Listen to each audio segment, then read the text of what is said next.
Okay, so a quick catch up, or maybe a long catch up today. I've suspiciously named this video Cobra Kai season 4 predictions. Yeah, why not? We can get into that. Right. Yeah. But first, you were saying pre-stream that you're reading Ready Player 2. Is that? Yeah, it came out about a year ago, I think, so it's not a new book. But the first one was really good. It was it was definitely the best book I read one year. I think 2011 or so. Yep. So that came out forever ago. Yeah, that's the first one, and this one came out last year, I think, but I hadn't got around to reading it because I was skeptical whether it would be good or not. Did you see the movie, or were you aware there was a movie? Yeah, I think I have, but I think I get it confused with a bunch of other ones. Is that the one where they put on like VR and then run on the treadmill? Yeah. So it's like It is that one. In the future, kind of, where overpopulated Earth and everything's pretty shit.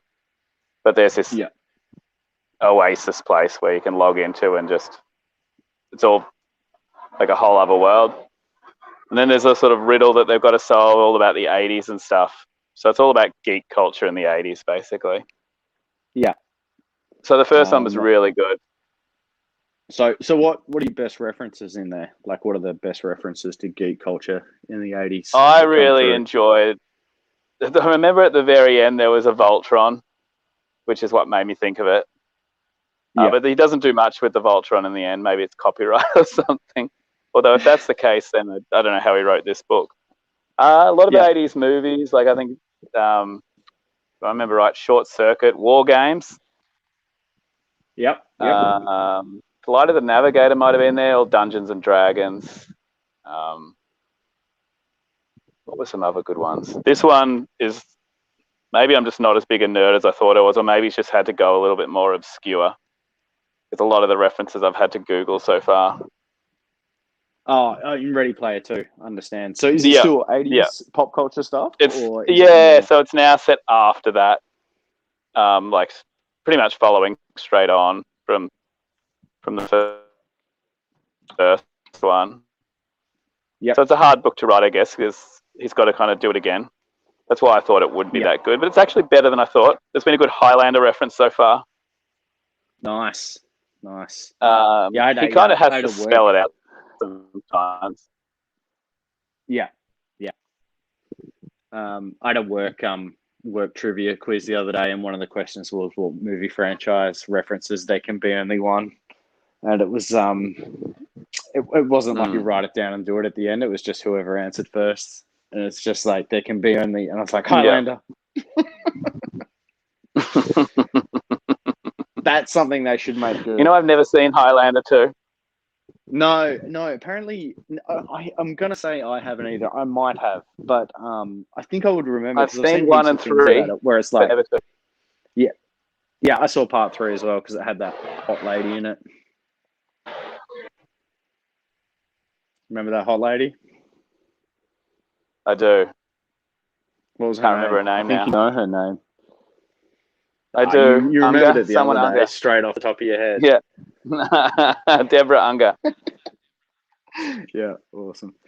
Apparently part 2 is really weird. They're like in a spaceship or something.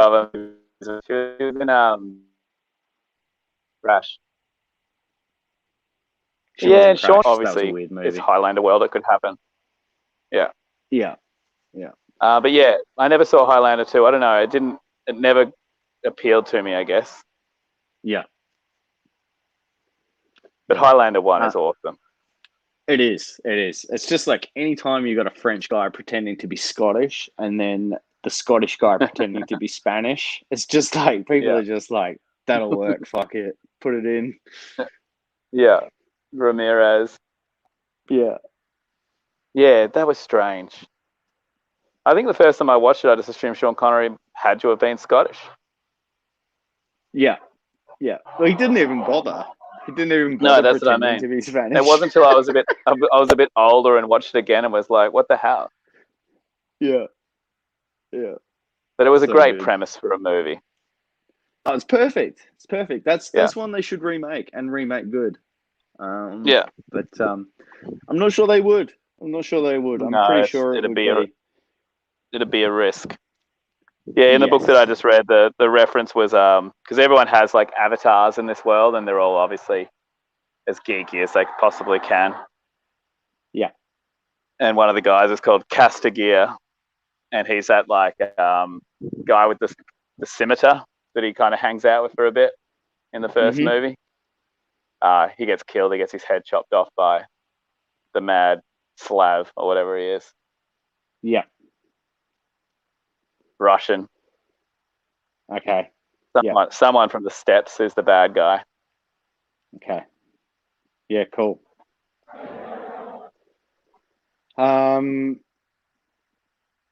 Yeah. Unbelievable. All the all the good stuff it would be so easy to remake heaps of this stuff. It would take way more effort to make it crap, like they inevitably do, than to make it good. It'd be weird. I wouldn't be surprised if there was a Highlander in the Pipeworks.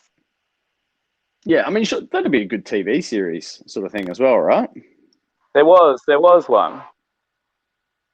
There was one, and Christopher Lambert wasn't in it. It was another guy, but it was still a Scottish guy, a McLeod. He was like Connor McLeod's cousin. Yep.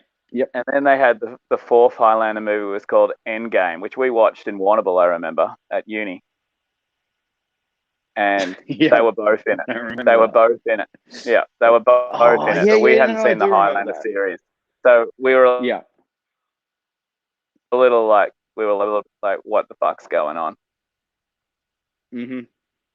I feel like every Highlander movie ends with Christopher Lambert being the only one, but then the next one starts and there's more again. Yeah. A seemingly unlimited supply of other Highlanders. Yeah. Even though we've been guaranteed that he is now the only one with the lightning and the magic. Yeah. And then all of a sudden they find another guy frozen in a mountain and he turns out to still be going. Yeah. Yeah. And then in the TV series there were hundreds of them. Yeah, such a nice, neat sort of concept. It's like you cut off the head, you get the power, boom, move on to whoever else is like the next one. It's a bit like that. Remember that Jet Li movie? I think it was called The One, actually. Remember that? It was called The One. He's like... Yeah, God, that was an old movie. So he's movie. like, there's many dimensions in like, the more you, the less of you that there are throughout time, the more powerful you become, and he goes around fighting himself heaps. Yeah, that's awesome. I know I've seen it, but I can't remember it that well. Yeah, so I mean that's basically Asian Highlander in the future, in the multiverse. It also there's another movie like that coming out. I saw an ad for it. Can't remember who's in it now, but it's definitely a new movie coming out with a similar concept through time and getting more powerful. Yeah. I think it's called Infinite or something, but I might be making that up entirely. Oh yeah. No. So it's like Mark Wahlberg or something, right? Yeah. Mark Wahlberg. Yeah. So you get like reincarnated, I think. Right. And because like you can remember your previous lives, you can just build on like what you've already learned and stuff. Yeah. Could be good. It could be. It looked okay. The preview looked okay. I don't mind a dumb action movie. Trying to think what else I've been up to or what I've been looking at. I've ordered some new toys the other day. I've got like a Heath Ledger looking Joker figure. That's cool. Which looks pretty badass. A Spawn figure as well. Oh, I saw somewhere on the internet that there's a new Spawn out now called King Spawn. King Spawn. I was thinking that. And I know nothing about it, but I'm intrigued. No. Yeah, I know nothing about it as well. But do you want to get that and do a review on it? Do you want to have a chat about it? Yeah. Because I like to think it's. Go. I was going to say, do you have like Comixology or something, like where you can just get it on your phone? No, but I'm sure I can do that. Yeah. Given that there's no comic shops open. Exactly. There's no comic shops open, and it's cheaper. And it's not a bad way to read comics because it like flashes from panel to panel. It's kind of like you're watching a cartoon a little bit when you do it like that. Okay. That's That's cool. old HBO Spawn cartoon was badass as well. Yeah, you had that on really good. You had that on tape, didn't you? And VHS, yeah. Yeah, I meant tape when I said tape. Yeah, that was cool. Yeah, I remember watching that with you. Yeah. Yeah, that was really good. Yeah, I'd like to think this King Spawn, I hope it's not just like another one of the, and I don't have a problem if it is. I like all the Spawn, sub-spawns. But I'd like to think it's like following on from the real Spawn. Yeah, it's definitely else. And maybe he ends up finally in hell and now he's the king of hell or something. That's my hope for it anyway. Yeah. I haven't read a Spawn comic since issue like 58 or 60 or something like that. No. So I don't really know what's going on in Spawn. The last one I read was when he was like assassinating what was his boss's name? Jason Wynn? I don't feel like it was Jason Wynn. Jason Wynn. And he like got all his sniper gear and like broke into his like super secure building. Those are the last ones I was reading. That's obviously a long, long time ago. Yeah, Spawn is Spawn's good. Spawn was good. Like in a time when it was only Marvel and DC stuff that was good, that was a really awesome thing to come out. Yeah.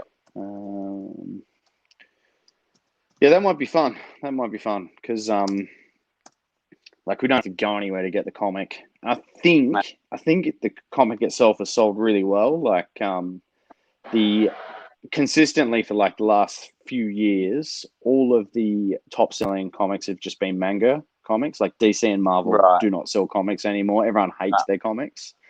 Right. But this one sold like 500,000 copies, which is like really, really good. Good for sales. Yeah. Good for today's day. Because I've been looking at the last few issues of Spawn between lockdowns sometime, and it did look good. Yeah. Like he's one of my favorite artists as well. Like the guy that invented Spawn, Todd McFarlane. Yeah. He's bad. He's really awesome. I mean, he invented Venom as well. I know he had a bit to do with Spider-Man. Yeah. All these Spider-Man covers and stuff are really, really cool. He's the one that started doing all the crazy web and stuff. Yeah. So, yeah, maybe we'll do that. I've been looking for a good thing to get into, and I think this will be like a bit of an ongoing thing as well. For a bit. I'm just having a quick look. That'd be good. Did you see the new trailer for the trailer for the Wheel of Time? No. Tell me what you thought of it if you've seen it. Look, I have not been. I've been dreading anything about the Wheel of Time because I'm worried what they're going to do. Yeah. So when it finally dropped, I was like, "Oh God!" And I watched it on my phone, which is crap now. And I was like, "Oh." But I watched it last night. Maybe I'd had a couple of wines. I watched it on the big TV. Yeah. It looks all right. Yeah. It looks all right. It could be all right. I mean, it's going to be what it is. Yeah. What's your anxiety level in terms of it being good? Like, what do you think it will be something that you'll be happy with as a fan? I think it could be. Yeah, I think it could be. I mean, if it can do what Game of Thrones did, then that's awesome. And the Lord of the Rings. My real anxiety in terms of them not fucking up is always going to be like, there goes the imagination. Like, there goes whatever image you had in your own head of a place or a character. Yeah.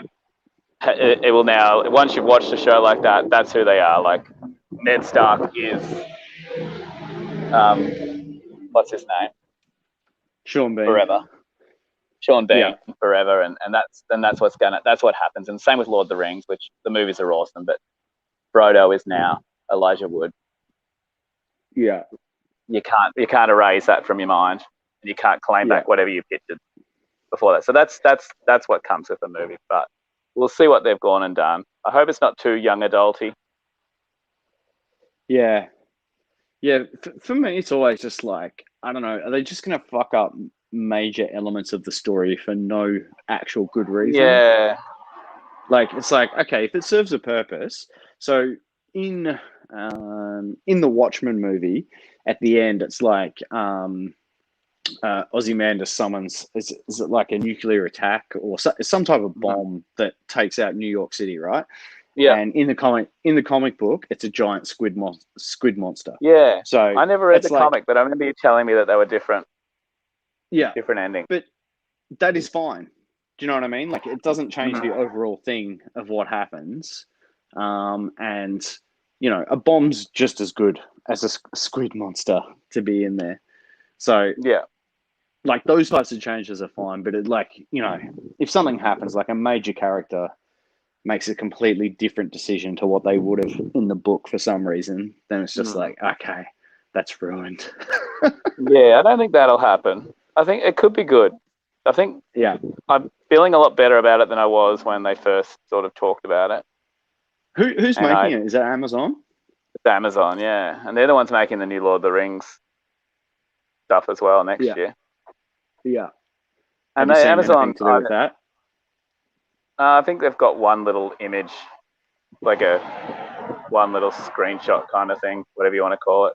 It looks pretty good. Yeah. Yeah. They base it all on like the main artists that like have been drawing the Tolkien stuff for like, decades. Is what they did in the Lord of the Rings as well. So it'll be good. I'm not worried about that. Can't be as bad as The Hobbit. Wheel of Time, we'll see, because I didn't even watch the Shannara stuff, but apparently they fucked that.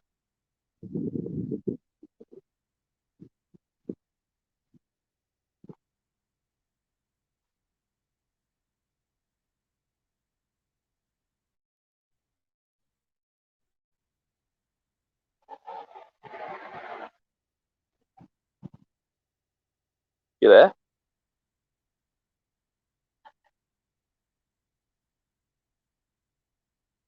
Just have a little bit of an interlude.